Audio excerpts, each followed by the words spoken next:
Alcancía. Ano daon? Alcancía. Alcancia? Eh, Mga anak ni Andy Eigenman na sina Lilo at Koa, marunong nang mag-impok ng pera. Nakakatuwang tagpo ang ibinahagi ni Filmar Alipayo kamakailan kung saan makikitang marunong nang mag-ipon ng pera ang kanyang mga anak na sina Lilo at Koa. Sa murang edad, natututo na silang pahalagahan ang halaga ng pera at ang kahalagahan ng pagtitipid. Ang nakakaaliw pa, isang malaking lalagyan na galon ang ginagamit ng magkapatid bilang alkansya. Dito nila maingat na inilalagay ang kanilang mga ipon.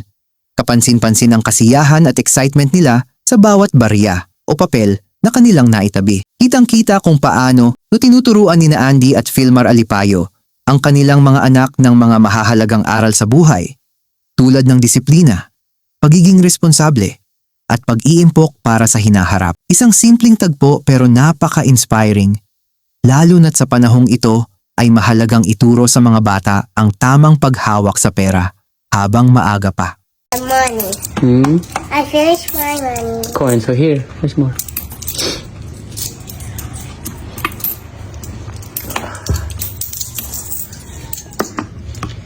Yay! That's my coin over there.